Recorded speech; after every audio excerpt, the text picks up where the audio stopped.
네, 함께 하실 말씀 출애굽기 20장 12절에서 17절로 함께 하겠습니다. 출애굽기 20장 12절에서 17절 최고의 부모, 최고의 집이라는 제목으로 함께 하고자 합니다.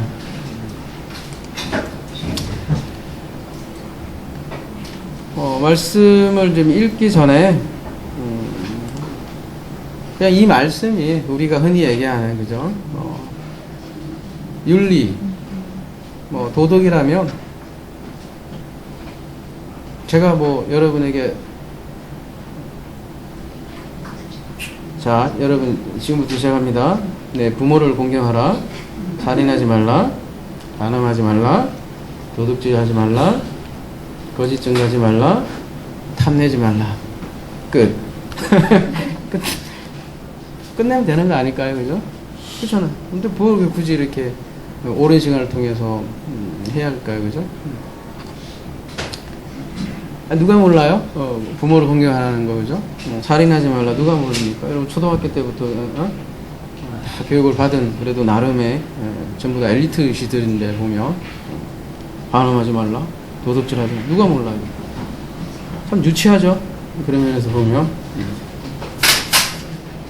근데 그게 이제 아니니까 제가 조금 이렇게 얘기를 하는 거겠죠. 그런 거라면 제가 굳이 이렇게 서서 여러분에게 그래서 이제 설교라는 뉘앙스가 되게 안 좋잖아요. 그죠? 여러분 설교한다 이러면 또 잔소리한다 그런 느낌으로서 설교한다는 얘기를 많이 하잖아요. 그죠?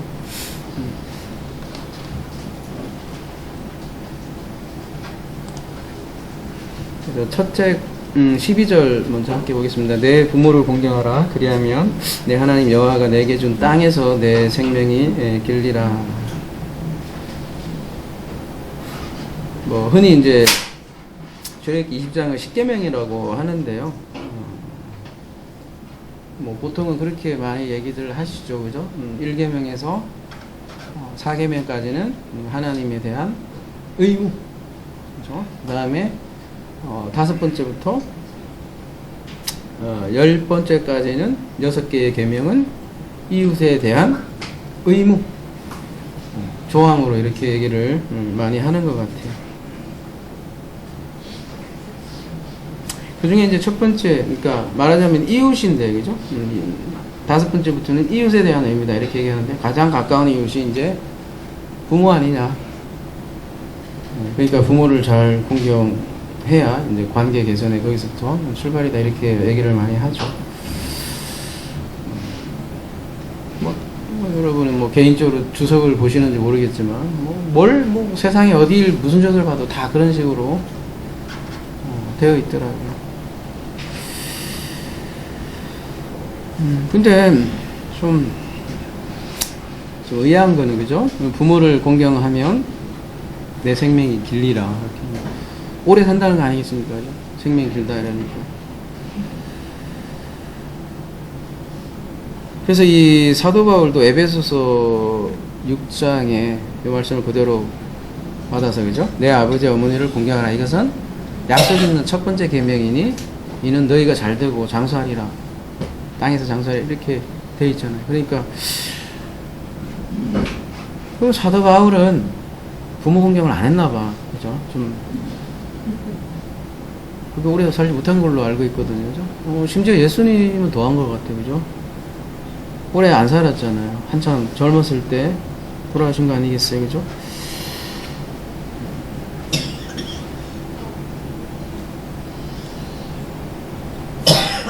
오래 살아야 되는 거 아닙니까, 여러분? 그죠? 우리 조선시대에, 그죠? 우리 옛 선조들이 얼마나 이 부모, 그죠? 부모 공경에 대해서 지금 현대인들보다도 훨씬 더 중요하게 생각을 했고, 그랬죠? 근데 왜 현대인들이 더 오래 살아? 평균 연령이 훨씬 더 오래 살잖아요. 저는 제 나이 정도 되면, 제가 어릴 때 제 나이 정도 보면 할아버지인 줄 알았거든. 근데 실제로 저 할아버지 같이 안 보이죠? 그렇게 안 보일 거예요. 근데 제 정도 나이면 어릴 때는요, 그 정도면 할아버지였다니까요. 좀 있으면 죽을 날이 그렇게. 근데 제가 그 나이 돼 보니까 아직도 마음이 청춘인 거야. 그래서 그래서 모르는 것 같은데. 근데 지금 제가 조선시대로 돌아가면 완전 저기 할아버지 여야 한다고요. 그 나이상. 근데 그거 안 돌아가셔. 그러니까 부모를 잘 공경한 사람들도 이렇게 똑같단 말이에요. 이게 물리적으로 보면 죽는 날이.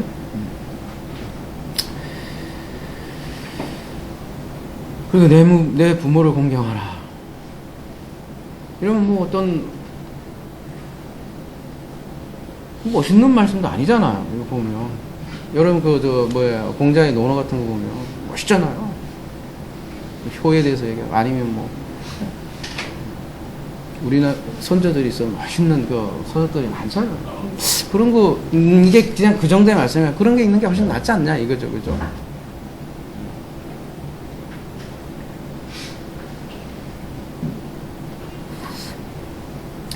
그래서 이제 우리가 이미 이제 산상수훈을 다 이 부분을 했기 때문에 이제 여러분 이해가 굉장히 쉬울 것 같기도 하고 이미 이제 여러분 우리 안에 있는 이 공동체들은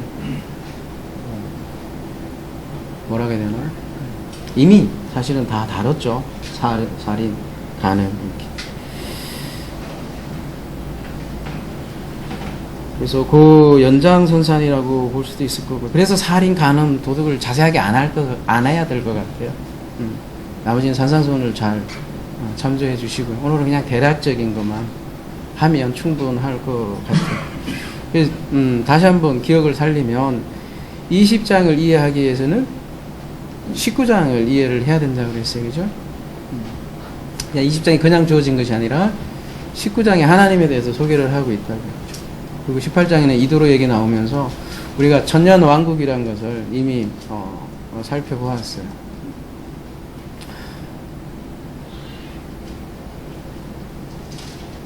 그래서 이미 애굽에서 건져낸 백성들에게 주어진 말씀이에요. 그러니까 너희가 부모를 잘 공경하고 살인하고 가지 말고 간음하지 말고 도둑질 안 하면 천국 간다. 그런 말씀이 아니라는 거죠.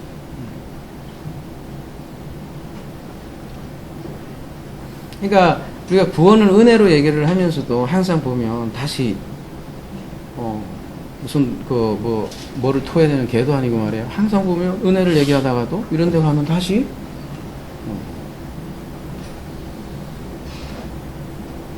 대부분 그렇게 설명을 한다고요. 그냥 구약은 구약이고 신약은 신약이고 다 다르다는 거죠. 그래서 이렇게 하면 천국 간다는 말씀이 아니라 이게 삶에 대한 거예요. 오전에도 얘기를 했지만 천국, 천년왕국이라고 했잖아요, 제가. 근데 천년왕국을 줄이면 천국이에요, 또. 하나님 나라가 성경적 언어이긴 한데. 그래서 열 말씀은, 여러분, 하나님 나라라는 게 뭐예요? 하나님이 다스리는 나라잖아요, 그죠? 하나님이 뭘로 다스리겠어요? 말씀으로 다스리는 거 아니겠습니까, 그죠? 하나님 말씀으로 다스리는 나라가 하나님 나라라는 거죠. 그래서 우리 안에 실현되기 때문에 우리가 곧 하나님 나라의 실체라고 이렇게 얘기를 또 하는 거죠. 그래서 나라라는 건 법이 있어요, 법이. 근데 이제 법이라는 게 뭐예요, 여러분? 법.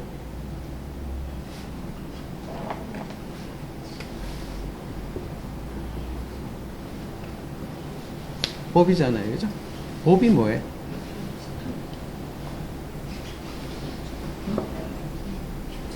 그럼 뭐 불교에서는 법을 설파한다 그러나 법 그런 얘기 많이 하죠, 그죠? 법 물숫자에다가 갈 건데 이게 무슨 뜻이에요? 물이 흐른다는 얘기예요. 이게 그러니까 물이 물이 위에서 아래로 이렇게 흐르는 걸 법이라고 하는 거예요. 법.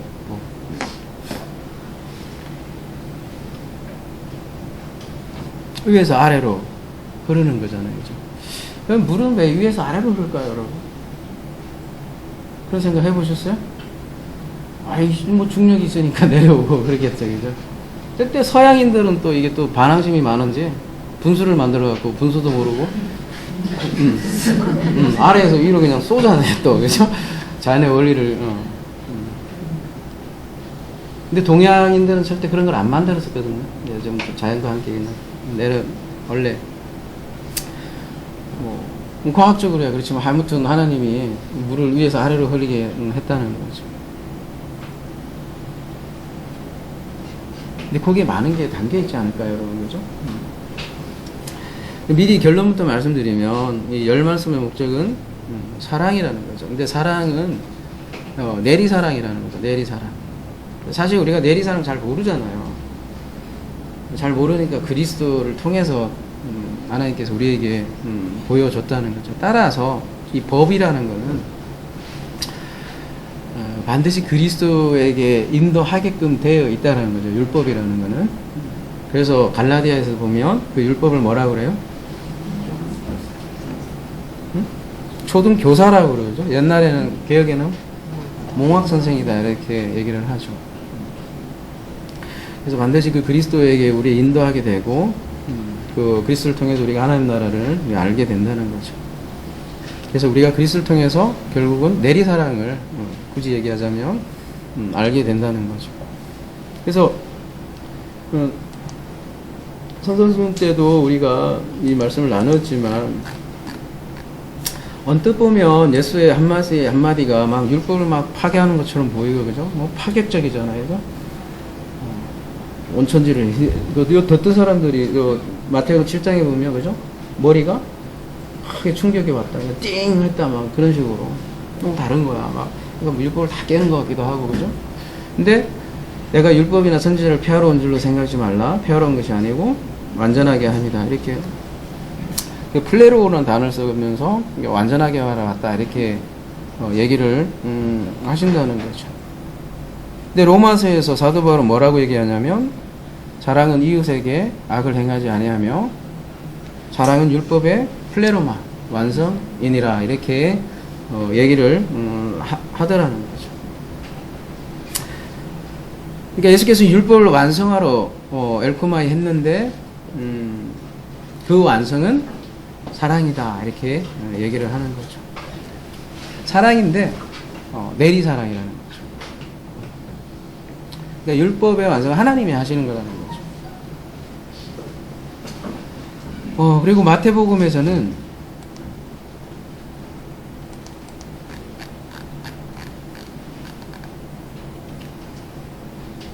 그 중에 한 율법사가 예수를 시험하여 묻되 선생님 율법 중에서 어느 계명이 크니까 예수께서 이르시되 내 마음을 다하고 목숨을 다하고 뜻을 다하여 주 너희 하나님을 사랑하라 하셨으니 이것이 크고 첫째 되는 계명이요 둘째도 그와 같으니 내 이웃을 내 자신과 같이 사랑하라 하셨으니 이 두 계명이 온 율법과 선지자의 강령이라 이렇게.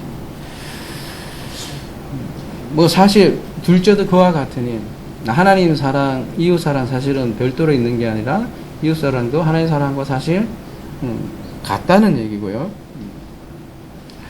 그래서 이것이 율법과 선지자의 강령이라 이렇게 되어 있는데요.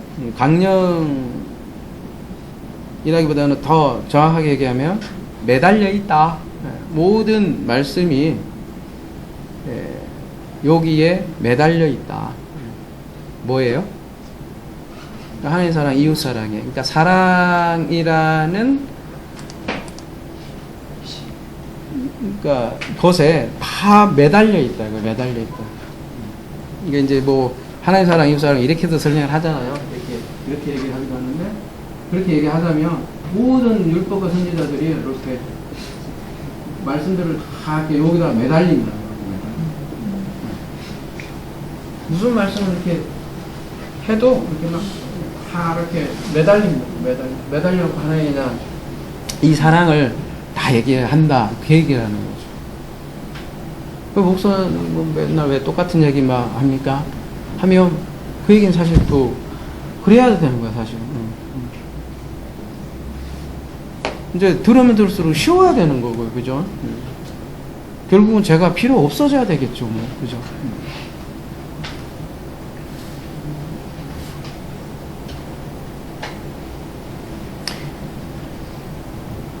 근데 이제 사도 바울은 근데 이제 하나님 또 한마디로 더 얘기하자면 하나님 사랑 이렇게 얘기는 하지 않고 계명 이웃 사랑이다 이렇게 얘기하는 것은 왜 그럴까요?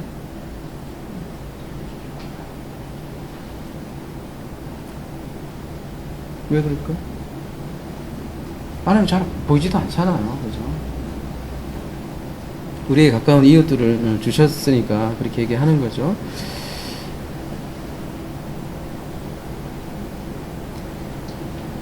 그리고 그것도 잘 모르니까 우리 그리스도를 통해서 우리가 하나님의 사랑이라는 것을 알게 되었다는 거죠. 그래서 요한 1서에는 이렇게 얘기를 하죠. 4장 9절 하나님의 사랑이 우리에게 이렇게 나타난 바 되었으니 내리사랑 우리의 사랑을 얘기하는 게 아니에요. 좀 비참하지만 하나님의 사랑이 하나님이 자기의 독생자를 세상에 보내시면 그런 말미암아 우리를 살리려 하심이라. 사랑은 여기 있으니 미안하지만 우리가 하나님을 사랑한 것이 아니요 하나님이 우리를 사랑하사. 그거 잘 보여주잖아요. 이따 부모 얘기도 나오겠지만 미안하네 갑자기. 그죠? 저도 거슬릴 수 없는 거는 부모가 자식 졸졸 쫓아다니지, 그죠?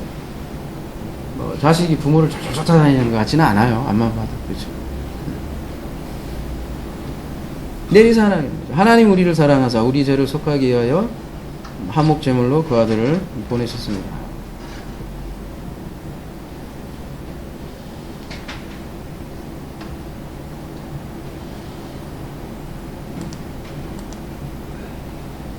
하나님이 우리 부모라는 거, 부모.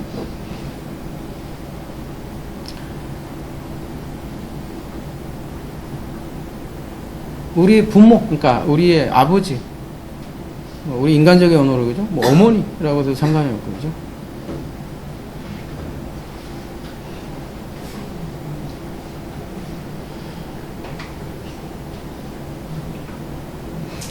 그 명령법으로 되어 있다고 했잖아요, 그죠?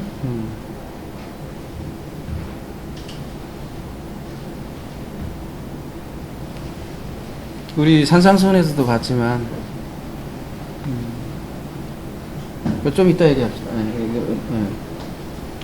살인 간음 얘기할 때 우리가 많이 봤지만, 거의 뭐 이렇게 예수님은 더 심하죠, 그죠?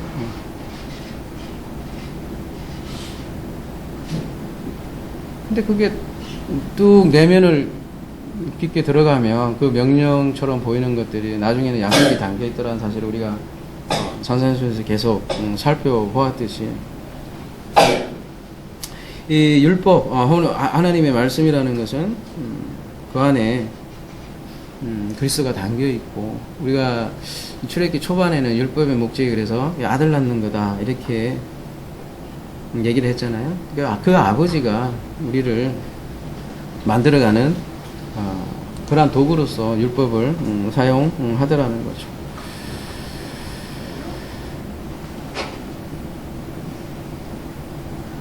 성경에도 우리가 뭐 몸을 잘라 구제해도 사랑이 없으면 이렇게 얘기하는 거 보면 그죠?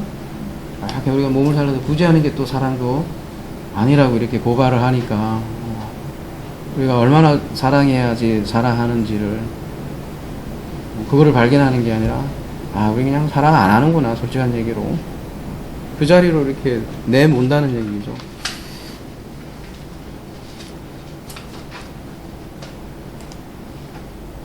그러니까 그런 사랑도 말이에요. 그런 사랑으로 이렇게 이해하기 또 시작하면 사랑도 또 율법이 돼요. 사랑도 그죠? 그거 참 얼마나 좋은 단어예요, 그죠?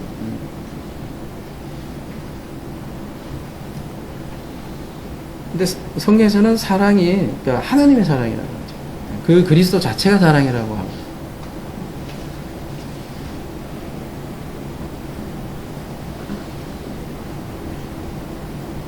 오전에는 그 보물 얘기했었잖아요, 그죠? 그 보물 자체가 사랑이라는 거죠. 우리의 질그릇이 사랑이 아니에요. 그러니까 질그릇에서 무슨 일을 뭐 어떻게 해도 이게 사랑이 아니래요.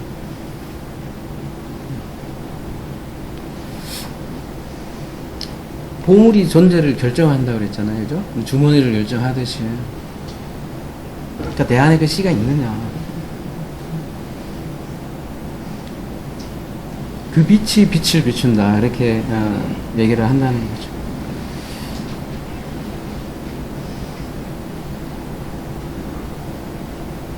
바리새인들은 그 사랑의 표현으로 그죠? 헌금도 열심히 하고, 뭐 헌금도 또 구제하려고도 했겠죠, 그죠? 봉사도 열심히 하고, 그렇게 잘 열심히 신앙생활 하는 사람들에게 또 예수께서 왜 그렇게 그죠? 들이댔어요, 그죠? 들이댔잖아요. 근데 그게 본질이 아니다라는 거를 항변하신 거 아니에요, 그죠? 그게 본질이 아니다. 한마디로 얘기하면 사랑이다. 그 얘기를 하는 거잖아요. 그죠? 그래서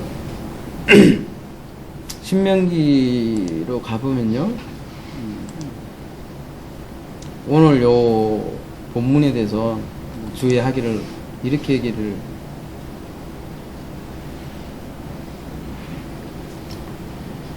얘기하는데 보세요. 그가 일렀을 때 33장 2절 여호와께서 시내산에 오시고 세일산에서 일어나시고 바란산에서 비추시고 1만 성도 가운데 강림하셨고 그의 오른손에는 그들을 위해 번쩍이는 불도 있도다.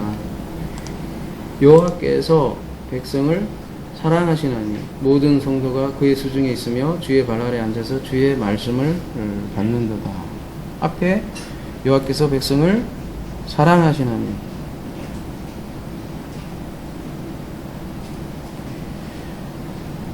그 시편 119편에 보면 뭐 가장 시편 긴 시편이라고 하잖아요, 그죠?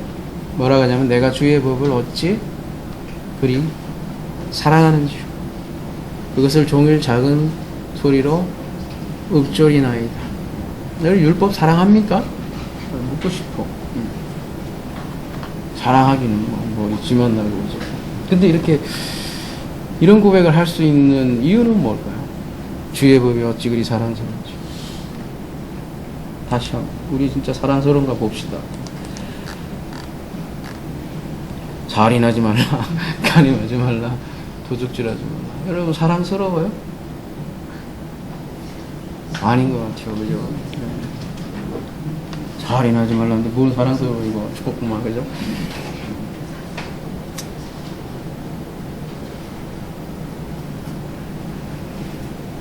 근데 이제 이런 말씀들이 나중에 지금은 아닐지 어쩔지 모르겠지만, 그죠? 이런 말씀들이 다 사랑으로 보면 진짜 뭐 좋을 것 같지 않아요, 여러분? 그죠? 그냥 시편의 고백이 내 고백이 되고, 이런 무지막지한 말씀도 달리 볼 수 있다면 사랑스럽지 않을까, 그죠? 결론으로 먼저 얘기를 했지만 명령이 아닌 약속으로 보이기 시작하면 주기도문도 마찬가지로죠. 기도에서 고백으로 바뀌는 그런 경험들이 됐을 때 우리도 이렇게 고백을 할 수 있다는 거죠. 이게 지금 제가 이제 들어가기 전에 열 말씀에 대한 이해를 지금 좀 간략하게, 안 간략한가요? 한 거예요.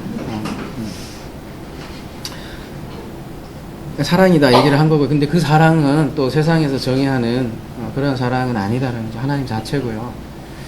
하나님의 사랑이고 그런 측면을 얘기한 거고, 그거 알려주려고 하는데 세상의 언어를 빌려서 이제 얘기를 하는 거죠. 부모의 사랑, 내 부모를 공경하라 이렇게 시작하는데요. 우리 육신에 부모가 있는 것도 사실 진짜 부모를 알게 해주기 위한 거죠. 그런데 표적이라고 하죠, 그죠? 그것조차도. 그래서 성경이 실제로 하나님을 아버지다, 어머니다 이렇게 하는 표현들이 있어요. 이사야 64장 8절 가볼게요.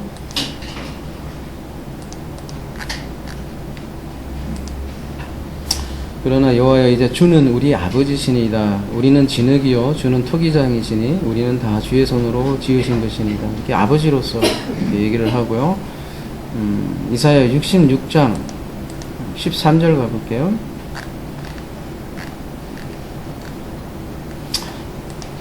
어머니가 자식을 위로한 같이 내가 너희를 위로할 것인즉 너희가 예루살렘에서 위로를 받으리라. 이제 이거는 은유죠. 메타포라고 하는데 주로 어머니들이 위로를 많이 하나 보네, 그죠?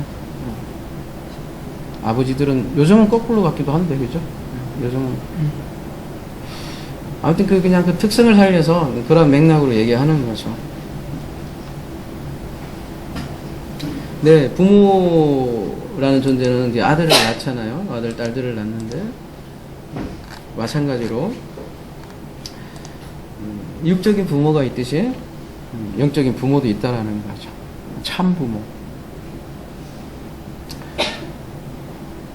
그 부모가 준 땅, 바로 그 땅, 어디 땅이겠어요? 이 땅은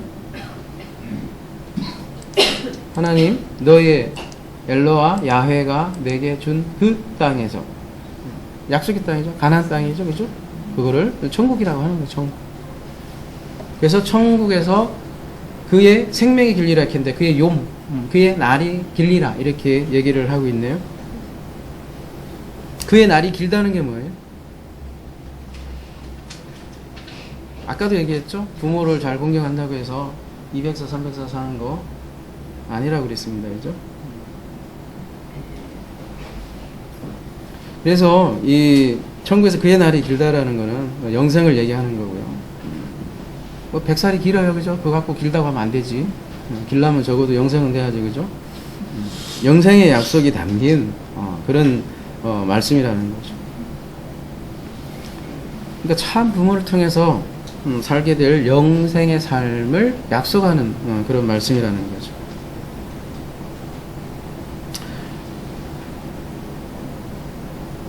그래서 이 열 말씀은 이런 일을 해서 천국 간다는 게 아니라 천년왕국의 삶 그 자체를 얘기하는 거고, 그러한 자들은 부모를 공경한다는 거예요. 부모를. 여러분, 거듭난다는 말이 있죠. 거듭난다는 말이 뭐예요? 뭐 1호부터 난다는 말인데, 그죠? 다시 태어나는 거고. 다시 태어난다는 말이 뭘까요? 우리가 육신적인 부모에서, 그죠? 이런 육체를 입고 나지만 다시 태어난다는 거는 진짜 참부모를 갖는다는 거잖아요. 그래서 갈라디아서 4장 28절에는 이렇게 얘기하잖아요. 우리가 형제들아 너희는 이삭과 같이 약속의 자녀라. 그러나 그때 육체를 따라 난 자가, 우리는 육체를 따라 나잖아요.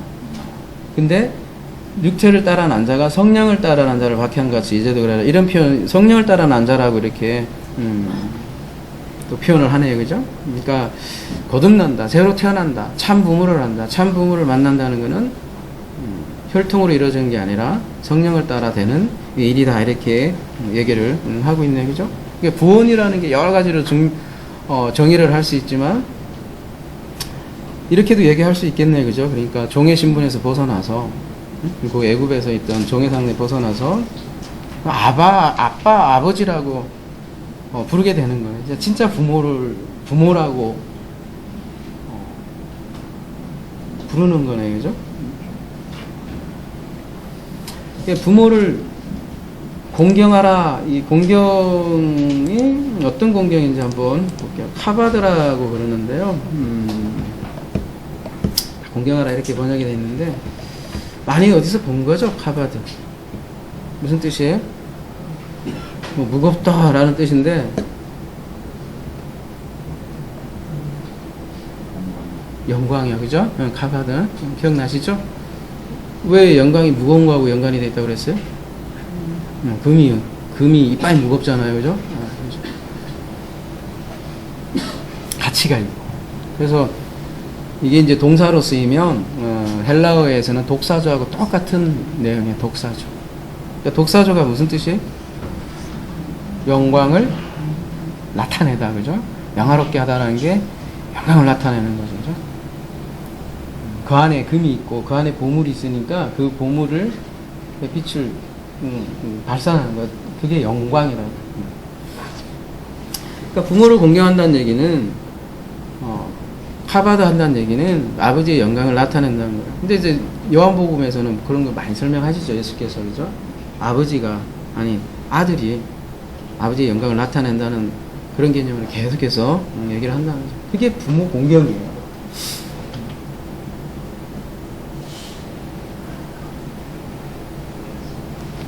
그래서 우리가 사실 사계명까지는 하나님에 대한 의무, 뭐 그 다음부터는 이웃에 대한 의무 이렇게 얘기를 하지만 사실 열 말씀 모두가 결국은 이웃 사랑에 대한 똑같은 말씀이라는 거죠. 모두 사실 알고 보면 다 하나님과 관련된 있는 말씀. 그러니까 우리가 소중한 거지 그런 게 아니라면 그냥 초등학교에서 배울 만한 수준의 그거밖에 아니라는 거죠.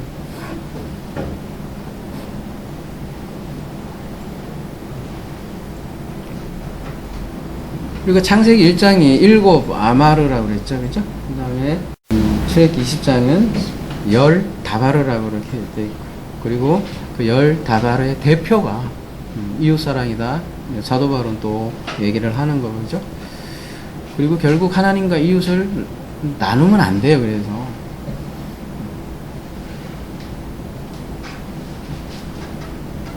아버지는 아들 안에 있다고요. 그죠? 그래서 나누면 안 돼요. 그래서 그 마태복음 저 뒤에 가보면 지극히 작은 자에게 한 것이 곧 나에게 했다 이렇게 얘기한다는 말이죠. 그러니까 하나님과 관계에 있기 때문에 이러한 말씀들이 우리에게 권위가 있고 그런 거죠. 그럼 또 많은 사람들이 그런 얘기를 또 이게 많이 또 질문을 하더라고요. 그러면 이게 뭐라고 해야 되나요? 하나님과 우리의 관계다 이렇게 얘기하니까 그러면 뭐 부모를 공경 안 해도 돼요. 그러면 뭐 살인해도 돼요. 인간적인 거죠. 또 그렇게 물으면 머리가 속 아픈 게 그죠? 자꾸 나눠요. 사람들은 이렇게 해야 돼. 천국 제자들은 옛 것과 새 것을 이렇게 함께 가지고 있다고 하잖아요. 새 것만 이렇게 가진다고 안 하잖아요. 늘 이렇게 우리에게 하늘을 알라고 땅을 주면 땅도 소중하잖아요. 거기에서 하늘을 아니까 그죠? 이게 딱 같이 돼 있는 것을 말해요. 그죠? 우리가 영원히 소중히 하죠. 하는데 영혼을 또 담고 있는 질그릇은 우리 몸이잖아요. 함께 움직이는 거지. 그러면은 또 이거를 얘기를 하니까 뭐 또 이쪽은 그러면 뭐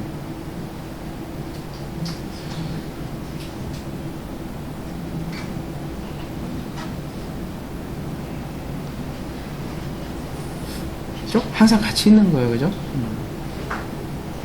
그래서 이게 요번 우리 성경 연구 이제 목요일마다 이렇게 온라인 톡으로 얘기하는 한참 얘기했던 게 그거였어요. 무슨 얘기였냐면 뭐라고 해야 되나? 문자하고 영적인 뜻을 이렇게 우리가 막 캐려고 그게 많이 이게 집중하는 그런 모습들 속에서 우리가 한참 토론을 많이 했었거든요. 근데 그렇게만 가면 이게 우리가 흔히 얘기하는 그게 이제 영지주의 되는 거고. 근데 그 영지주의가 멀리 있는 게 아니라 영적인 것을 소중히 여기면 우리 저 경건주의자들도 그렇잖아요. 신비주의자들도 마찬가지고. 경건주의자랑은 뭐예요? 교회에 어떤 관계된 일, 그 어떤 경건한 행위들이 거룩한 거고 나머지는 다 세속적인 거예요. 이 세상은 그냥 너무 세속적인 거라 땅 밟지도 않고 교회에 와서 충성하든지 봉사하든지 기도하든지 거기서 이렇게 거룩한 체험을 하고 그게 경건주의라고요. 따지고 보면. 그래서 기도도 오래 하고. 신비주의는 뭐예요? 거꾸로. 그것도 마찬가지잖아요. 어떤 영적인 체험을 하는 게 되게 중요하다고 생각을 하고. 응? 신비주의에 이렇게 취한 사람들 보면 막 눈동자도 막 떨려가고 그죠? 우리 그 삶에서는 막 뭐 이해되지 않는 옆에 사람 괴롭히면서 또 교회 가서는 이상 황홀한 그 하고 뭐예요, 그게. 그 모습이나 마찬가지라는 거죠. 우리가 한쪽으로 취하게 되면 반드시 탈이 나게 돼 있다는 거죠. 우리는 땅을 밟고 있는 하늘 사람들이란 말이죠. 그러면 그 보배를 감싸고 있는 질그릇도 함께 봐야 하는 게 당연한 거 아니냐는 거죠. 우리의 영적인 지식 좋죠. 근데 반드시 문자도 같이 함께 봐줘야 할 때 그 보배가 더 드러난다는 거죠. 그러니까 제가 계속 성경 연구하면서 강조하게 되죠. 일단은 쉬운 거부터 접근을 하자. 쉬운 거부터 이해되고 그 다음 얘기를 해야지. 자꾸 그런 거 다 무시하고 막 그 있잖아요. 막 그 새로운 해석, 막 연관한 해석 뭐 이런 것들 자꾸 추가하려고 하는 그런 거 많이 제가 경계를 하고 저 또한 조심하고 있는데 일단은 누가 봐도 이건 초등학생들이 읽어도 쉬운 언어로 일단은 접근해야 돼요. 얼마나 자세한지 말해. 위에는 보세요. 뭐 하늘의 땅이나 누가 몰라, 그죠? 남점이나 여점이나 객이나 참 자세하기도 해요, 그죠? 뒤에 가보면 이거 뒤에 거네, 그죠? 높아신 많은 사람 같이 아내, 남동, 그냥 집안에 있는 것, 그것도 또 질문이 있으니까 여기 뒤에 가면, 내 이웃의 소유를 탐내지 말라 했는데 모든 것이에요. 그게 원어예요. 이게 되게, 유치원도 알만한 언어로 사실 해놨거든요. 그러면 그 언어부터 이해하는 게 순서상 맞다고요. 우리가 예를 들면 어떤 지식이 있어요. 그 다음에 뭐 산상수훈에서 알고 있는 어떤 지식이 있고, 그럼 그 맥락에서 판단해야 될 게 있는데 거기 있는 걸 그대로 딱 해갖고 예를 들면 뭐라고 해야 되나,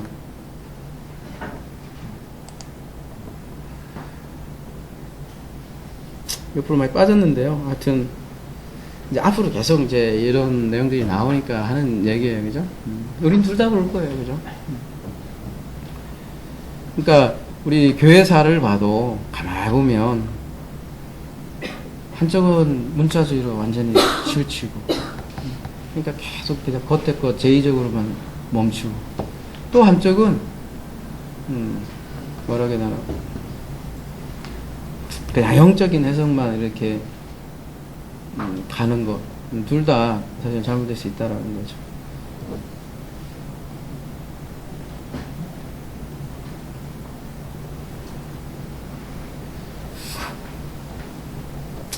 그래서 일단 우리가 이제 뒤에 이제 율법 규례들이 자세하게 나오잖아요. 일단 잘 살펴봐야겠죠. 그러니까 그리고 분명히 율법이 폐해진 것도 아니고 그렇죠. 그러면 우리가 일단 관심을 많이 가지고 그 안에 법들을 굉장히 세심하게, 그죠? 캐가는 작업들을 우리가 같이 해야겠죠.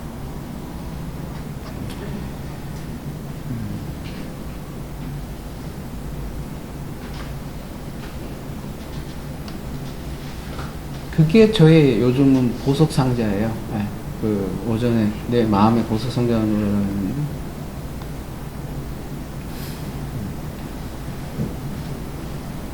살인하지 말라, 간음하지 말라. 네, 넘어갈 텐데요. 산상수훈에서 다 했잖아요, 그죠? 그냥 끝 이럴까요? 근데 산상수훈 그냥 자세한 내용은 안 하고 우리 한번 그냥 잠깐 이제 추억을 살려봅시다. 추억. 옛사람에게 말한 바 살인하지 말라. 누구든지 살인하면 심판을 받게 되리라 하였다는 것을 너희가 들었으나, 막 원어고 뭐고 어려운 거 다 빼고요, 그죠? 그냥 딱 받는 여러분의 독자로서 그냥 나는 너에게 이르노니 형제 되게 노하는 자마다 심판을 받게 되고 형제를 대하여 나가라 하는 자는 공회에 잡혀가게 되고 미련한 놈이라 하는 자는 지옥불에 들어가리라. 이 말씀을 들었을 때 딱 그냥 여러분 1차 독자로서 느끼는 게 뭐예요? 예수님이 강조학법이라고 했어요. 예수님이 이게 세요. 그래서 딱 내리 엄청 그러니까 2000년 동안 베스트셀러 아니겠습니까? 이 세요 이게. 그래서 딱 처음 듣는 이 뉘앙스는 뭐예요? 이거 괴롭죠? 봐도, 그죠? 그 다음에 27절도 가봐도 또 간음하지 말라 했다는 것을 너희가 들었으나, 이쪽에서 출애굽기 지금 말씀하는 거잖아요, 그죠? 나는 너의 이론이 한 발짝 더 나가서 운명을 품고 여자를 보는 자마다 마음이 이미 가늠했나. 심지어는 그냥 눈발 손발 다 빼라고 그러고 딱 드는 느낌이 뭐예요? 야씨 그러면 누가 살아남냐 이런 생각밖에 더 들어요, 그죠?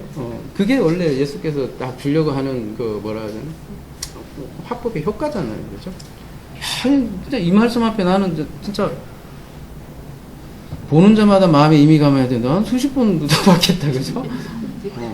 아니 소식 쪽에 막 여자들 안 쫓아다니는 사람들이 어디 있어요, 그죠? 그러니까 전부 다 우리가 이제 그때 우리가 산상수훈을 되살려보면 미투라는 제목으로도 했지만 내가 살인자네, 그죠? 내가 가늠한 자네 이런 고백밖에 더 나오냐고요, 그죠?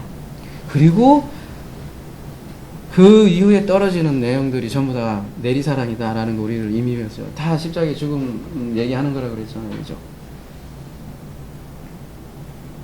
응? 그가 우리의 눈과 손이 되어서 대표로 다 빼어내임을 당하는 그리스도에 대해서 우리가 함께 묵상을 했잖아요, 그죠? 그랬을 때 이러한 계명들이 우리의 약속으로 바뀌고 은혜의 말씀으로 바뀌는 경험들을 했잖아요, 그죠? 그래서 예수께서 이게 하는 말씀도 너희가 간음하지 말라 했다 들었으나 이런 얘기까지 하는 거 보면 이게 단순히 윤리적인 문제를 얘기하는 게 아니라는 거죠. 그리고 더 근원적으로 육체적인 간음, 살인보다 더 심각한 것은 영혼에 대한 것이다 이렇게 얘기하는 거고.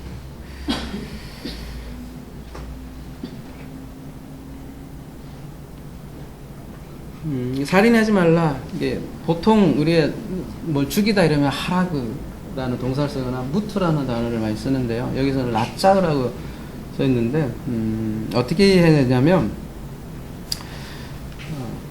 그래서 20장이 그 주어진 백성들이 이미 애굽에서 나온 사람들이라고 했다고. 그리고 그 안에 이렇게 이스라엘의 공동체가 있잖아요. 그 공동체 언약 안에 있는 이 이웃들에 대해서 사람을 죽이지 말라 그런 맥락으로 강하게 쓴 게 라짜라고 라짜. 근데 우리가 좀 그걸 알 필요가 있어요. 살인하는 생명에 대한 건데, 그죠? 성경에서 말하는 생명이 뭐냐라는 이해의 기본적인 이해가 필요할 것 같아요. 성경에서 말하는 근본적인 생명은 단순히 우리의 질그릇의 생명을 얘기하는 건 아니라 육신의 죽음을 말하는 것, 죽음에 대해서도 육신의 죽음을 말하는 것도 아니에요. 그래서 예수께서 이가 살아서 믿는 자들은 영원히 죽지 않는다라고 이미 죽음과 상관없다라고 선포하는 것은 그렇죠? 뭐 죽은 자가 죽은 자를 장사하라고 또 하고 보면 그 죽은 자들을 육체로 규정하는 게 아니라는 거죠. 네페시로, 그죠? 그리고 우리가 부모도 마찬가지예요. 이게 십계명이 전체가 다 그런데 여기 안에 이렇게 싹 다 겹쳐 있다고요. 육체적인 부모가 있고 영적인 부모가 있고 살인도 마찬가지예요. 육체적인 살인이 있고 근데 그 안에 표적이 있고 그 안에 영혼 살인이 담겨 있다는 거죠. 그래서 이런 말씀들이 굉장히 많이 나와요. 사실은 영혼 살인에 대한 얘기는 몇 가지만 볼게요. 이사야 1장 21절 신실하던 성읍이 어찌하여 창기가 되었고 정의가 거기에 충만하였고 공의가 그 가운데 거했더니 이제는 살인자들 뿐이냐. 막 사람 죽인다고 그런 살인한 거 얘기한 게 아니에요. 이게 내 은은 찌꺼기가 되었고 내 포도주는 물이 섞였도다. 내 고관들은 폐역하여 도둑과 짝하며 다 내물하여 사랑하며 예물을 구하여 구하려 시원하지 않으며 갑의 성사를 쓰지 아니하는도다. 마태복음 23장에도 보면 13절 화 있을진저 외식하는 서기관들과 바리새인들 너희는 천국문을 사람들 앞에서 닫고 너희도 들어가지 않게 들어가려고 하는 자도 들어가지 못하게 하는도다.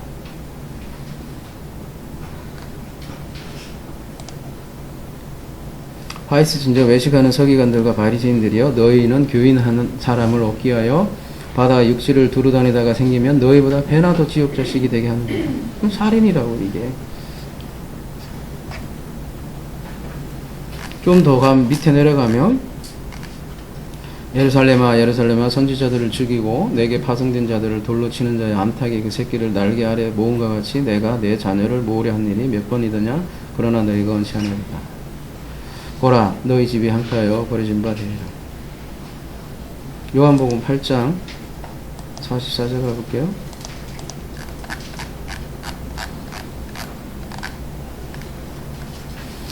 너희는 너희 아비 마귀에게 났으니 너희 아비의 욕심대로 너희도 행하고자 하느니라. 그는 처음부터 살인한 자요. 처음부터 살인하면 언제 얘기하는 건가 이거? 창세기면 뭐 마귀가 죽였나요? 아니 칼로 찔러 죽였나요? 아니잖아요. 그런 얘기하는 게 아니잖아요. 그죠? 영혼에 관한 거죠. 진리가 그 속에 없으므로 진리에 서지 못하고 거짓을 말할 때마다 제 것을 말하니 이는 그가 거짓말쟁이와 거짓의 아비가 되시죠. 뒤에는 또 거짓 얘기 나오잖아요. 그죠? 간음하지 말라. 마찬가지겠죠. 간음이란 게 뭐예요? 남자와 여자의 관계죠. 그죠? 그 남자와 여자의 관계를 빌어서 또 하나님과 우리의 관계로 들어가는 거죠. 굉장히 많죠. 이 성경에서 간음 장면은. 그죠? 그리고 간음을 비유로 메타포로 해서 아예 그러니까 이 단어 자체가 그런 뜻 자체가 아예 있어요. 이 간음이라는. 그래서 예를 들면 나 아픈데요. 여기 보면 배교하다. 아예 배교하다라는 뜻 자체로도 쓰인다는 거죠. 대표적으로 여러분이 잘 알고 있는 성경이 호세아죠. 그죠? 호세아고.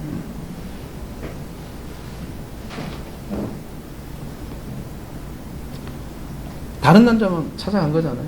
간음이라는 게 뭐예요? 응? 다른 신랑 뭐라고 표현하나? 간음이 게 다른 신랑이잖아요. 그죠? 자기 신랑 말고 신랑 버리고 다른 신랑하고 노는 거 아니에요. 그죠? 이게 인간이 이해하기 참 좋은 언어잖아요. 그런 면에서 보면.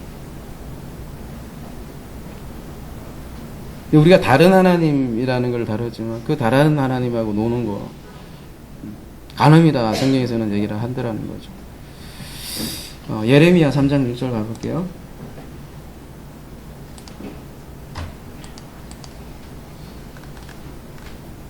요시야 왕 때 여호와께서 또 내게 이르시되 너는 배역한 이스라엘이 행한 바를 보았느냐.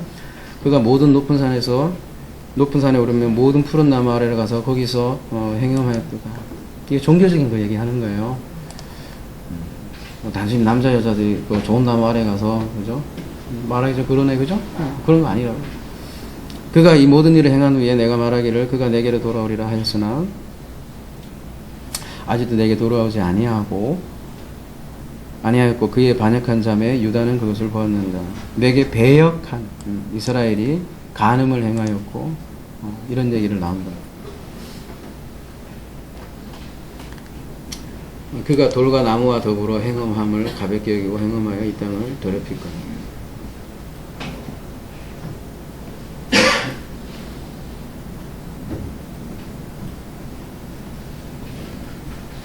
여러분 가정 파탄 나죠? 그죠? 가정 파탄 안 나요? 박살 나죠, 그죠? 간음 문제로 문제가 생기면. 근데 그게 우리에게 잘 알려주는 그림이라는 거죠. 그러니까 하나님과 관계도 마찬가지라는 거죠.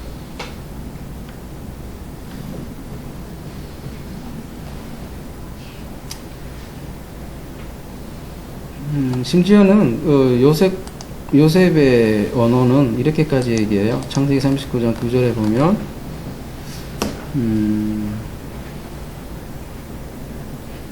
당신은 그의 아내임이라.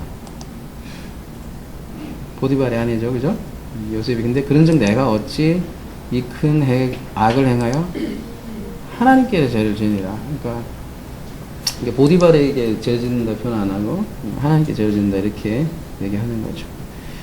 도둑질하지 말라.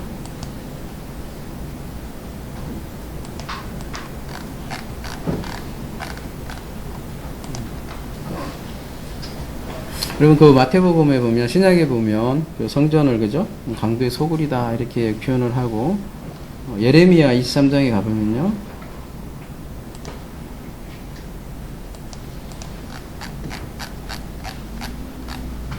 여호와의 말씀이라 내 말이 불같지 아니하냐 바위를 쳐서 부수뜨리는 방망이 같지 아니하냐 여호와의 말씀이라 그러므로 보라 서로 내 말을 도둑질하는 선지자들을 내가 치리라. 내 말을 도둑질한대요. 여호와 말씀이라 보라 그들의 혀를 돌려서 여호와가 말씀하셨다는 선지자들을 내가 치리라. 여호와의 말씀이라 보라 거짓 꿈을 예언하며 이르되 거짓과 헛된 자만으로 백성을 미혹하게 하는 자를 내가 치리라.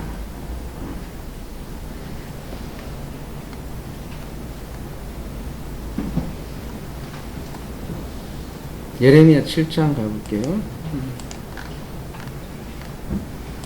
물론 도둑은 남의 소유를 뺏는 사람이에요. 그죠? 훔쳐가는 사람 말이에요.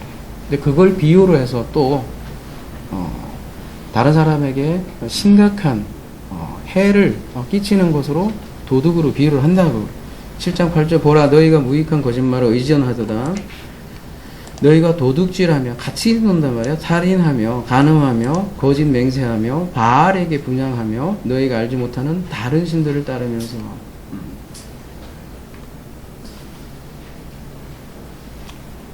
내 이름으로 이끌 받는 이 집에 들어와서 내 앞에 서서 말하기를 우리가 구원을 얻었나이다 하느냐. 이는 모든 가정한 일을 행하려 함이라. 내 이름으로 일컬음을 받는 이 집이 너희 눈에는 도둑의 소굴로 보이느냐. 성전이잖아요, 이게. 다른 것이 아니라 거기가 도둑의 소굴로 지금 얘기를 하고 있잖아요, 그죠?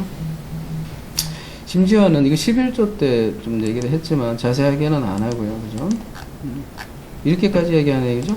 사람이 어찌 하나님의 것을 도둑질하겠느냐 이렇게 되는데 원어에 보면 그냥 엘로힘이에요. 사람이 어찌 엘로힘을 도둑질하느냐. 그러나 너희는 나를 도둑질하고도 말하기를 우리가 어떻게 주를 도둑질하였나이까 하는도다. 다른 게 아니라 11조 봉헌물을 얘기하는 거다. 이건 11조 때 따로 얘기한 것 같아요. 그죠? 그거 참고하시고요.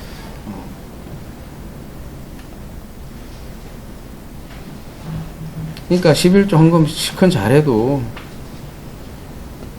도둑질이 될 수 있다라는 거예요. 네.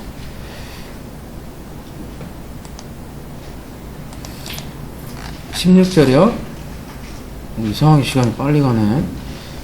내 이웃에 대하여 거짓 증거하지 말라.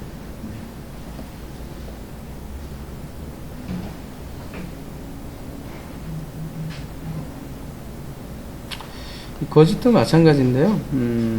아까 예레미야 한번 다시 해볼게요. 예레미야 이런 게 많네요. 그러고 보면 5장 30절 이 땅이 무섭고 놀라운 일이 있도다. 선지자들은 거짓을 예언하며 제사장들은 자기 권력으로 다스리면 내 백성 그것을 좋게 여기느니 마지막에는 너희가 어찌하려냐.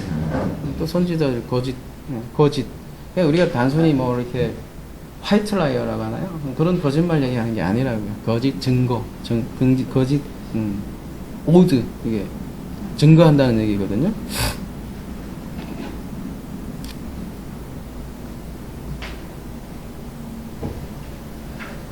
이런 것도 거짓이에요. 예를 들면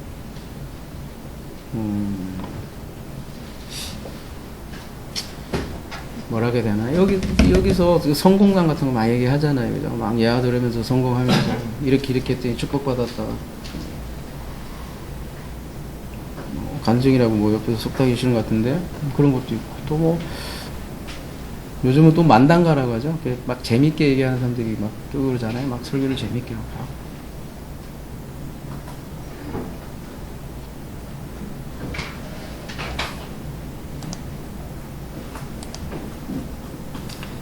이웃에 대하여 거짓 증거하지 말라 이렇게 되는데 이웃에 대하여 엄격히 얘기하면 요 앞에 베이티가스에서 너의 이웃 안에서 정확히 얘기하면 뭐 영어로는 against라고도 쓰기도 하는데 정확히 얘기하면 너의 이웃 안에서 거짓 증거를 하지 말라 이렇게 하네요.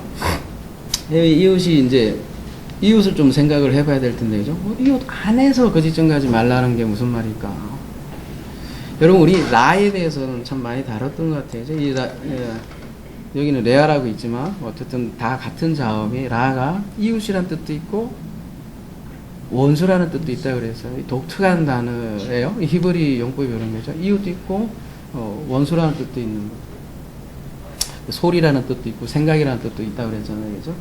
사실 이웃이 우리 뭐 옆집의 이웃도 이웃이고 또 우리 가깝게도 우리에게 이웃으로 주는 것들이 성경에서는 있다라는 거예요. 성전이 그렇고 우리 시대로 얘기하면 성경이 그렇고 그게 우리 이웃으로 주어지는데 그 이웃 안에서 거짓 증거를 하게 되면 그 이웃이 왼수가 된다는 거죠. 히브리 개념적으로는.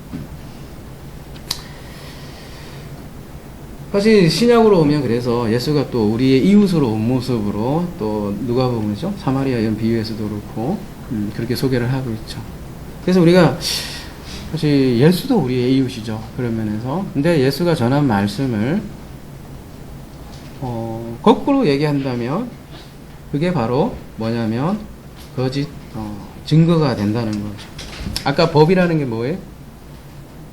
물이 위에서 아래로 흐르는 게 법인데 예, 물은 아래에서 위로 올라갑니다. 이러면은 뭐라고 하는 거예요, 그게?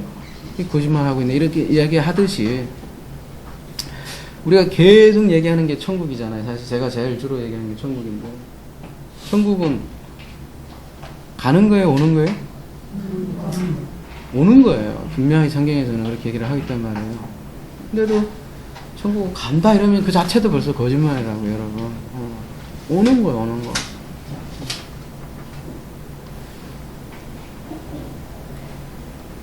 여러분, 거짓 증거, 그러니까 재판 상황에서 일어나는 것들이 거짓 증거니까 심각한 피해를 주거든요, 사실은. 근데 그런 것도 심각한 피해를 주지만 사실 우리 인류에게 이런 거짓들이 인류에게 얼마나 힘들게 하고 피해를 주냐는 거죠. 우리가 지금 뭐 1, 2년도 아니고 그죠? 수천 년의 사람들이 그 어둠에 갇히게 되는 거 아니에요. 그놈의 거짓 증거 때문에.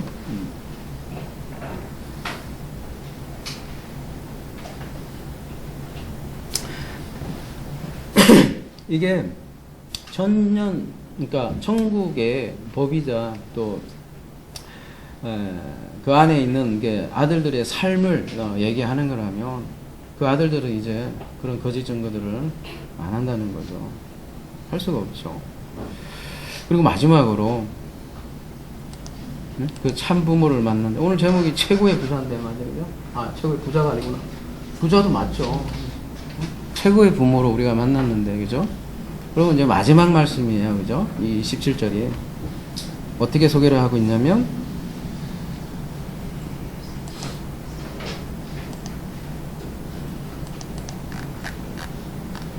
내 이웃의 집을 탐내지 말라. 내 이웃의 아내나, 그의 남종이나, 그의 여종이나, 그의 소나, 그의 낙이나, 물은 내 이웃의 모든, 이웃의 소유를 탐내지 말라.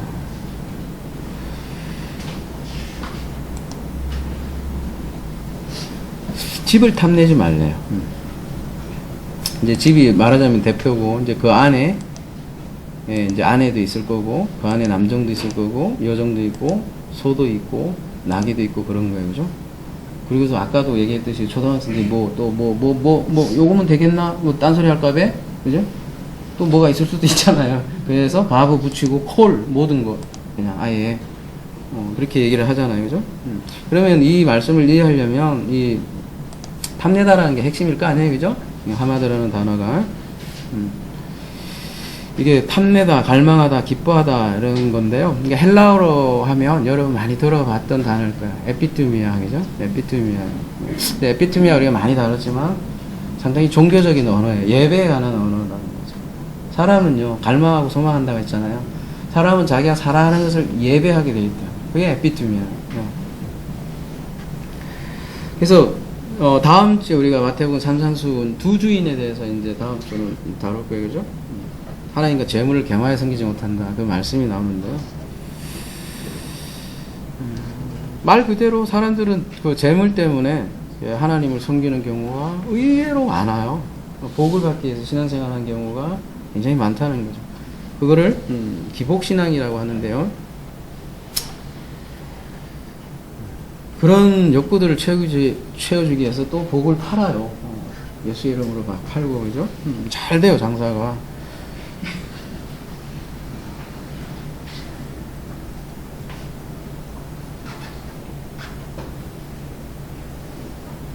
우리 오전에요, 그 보물 얘기했죠, 그죠? 땅의 보물, 땅 위의 보물하고 하늘 안의 보물을 얘기를 했는데, 진짜 보물을 자기가 가지고 있다면요, 응? 마음에, 그러니까 자기가 진짜 보물을 안다면 어떤 현상이 일어날까요, 여러분? 탐내다 이렇게 돼 있는데요. 그러니까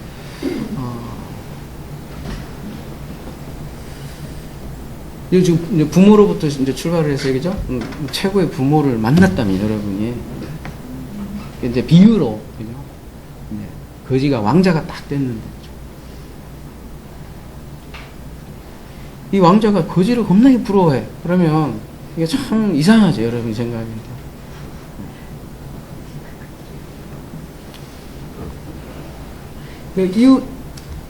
이웃집을 탐낸다는 게 뭐예요? 이유가 뭘까요? 왜 근원적인 이유가? 걔가 가지고 있는 게 더 좋아서 그런 거 아니에요? 그죠?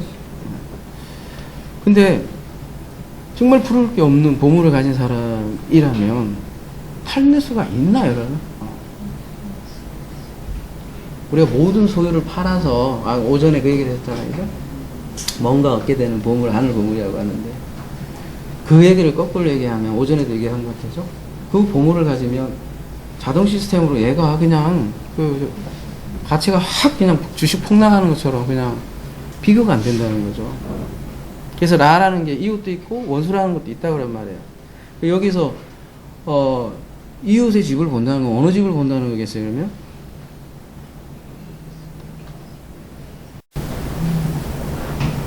자기 하나님의 집에 거해 있어요. 최고의 부모를 만났어요. 지금 성전에 거하는데도 딴 집을 이렇게 보고 있는 거예요.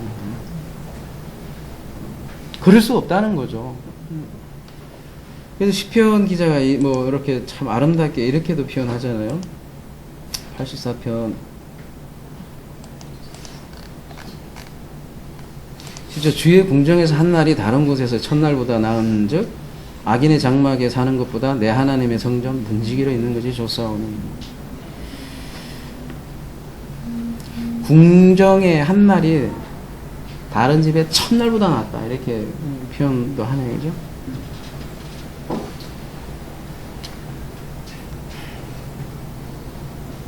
집이에요. 여러분 하나님의 집이라고요. 성전이 하나님의 집이라고요. 근데 다른 집을 본다? 그게 탐이라고요. 탐. 자기 안에 진짜 보물이 있다면 다른 것 같이 하고 비교할 수가 없겠죠. 제가 이런 얘기를 해도 그래도 많은 사람들이 그래요. 아이고 목사님 그래도 저는 아직도 부러운 게 많더이다. 요즘 말 많은 BMW 불도 나고 그러는데 여전히 내 이웃이 BMW를 몰고 가면 난 부럽습니다. 그렇게 얘기를 하죠.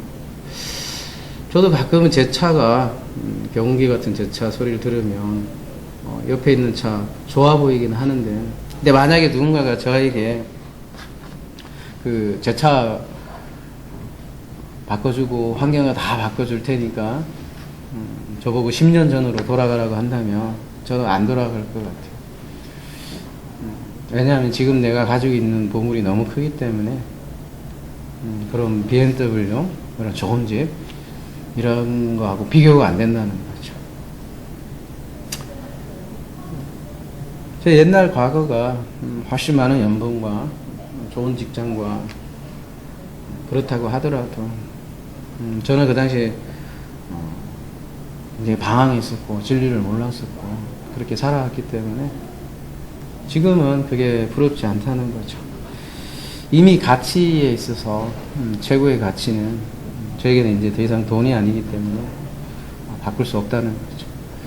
아무튼 제가 그걸 비교는 할 수 있을지 모르겠어요. 뭐 가끔은 저 사람은 뭐 저런 걸 가지고 있네. 이게 비교를 할 줄 모르지만 그걸 부러워한다고 할까? 그렇지 못한다는 거예요. 아예. 예. 제가 가지고 있는 가치가 크기 때문이죠. 그래서 이렇게 우리가 마지막 10말씀까지 알아봤는데요. 다시 한번 정리하자면 10말씀은 조건문이 아니다. 이미 출애굽 시켜놓고 주신 말씀이다. 그래서 사실은 하나님의 약속이 담겨 있다는 거죠. 너는 더 이상 내 이웃의 원수죠. 원수의 개념도 같이 담겨 있다고 했습니다. 내 이웃의 집을 더 이상 이제 내지 않는 그런 존재로 만들 거야. 그런 약속이 담겨 있다는 거죠. 최고의 부모 아닙니까? 우리 아버지가 최고의 부자고 더 이상 부러울 것 없는 그런 존재로 만들 거야. 그런 약속이 담겨 있다는 거죠. 우리가 그런 부모를 안다면 실제로 더 부러워할 것 없는 하나님의 아들로서 살아간다는 거죠. 그게 부모의 영광을 나타낸다. 그렇게 얘기하는 거죠. 우리가 그 영광을 담고 있기 때문이죠. 최고의 부모. 그 부모를 알면 이제 더 이상 살인하지 않고 거짓 증거하지 않고 간음하지 않는 존재로 더 이상 부를 것 없는 우리 아버지 집에 거하는 그런 존재로서 우리가 서게 된다는 거죠. 그것을 성경에서는 영생의 삶이다. 그렇게 얘기를 하는 거고요. 그래서 이 열 말씀은 결국은 전년 왕국의 삶이고 새로운 삶이고 거듭난 삶이고 제가 자주 얘기했듯이 나비로스의 삶이다. 그렇게 얘기하는 것이죠. 이러한 삶을 사는 우리 하나사랑 되기를 기도합니다.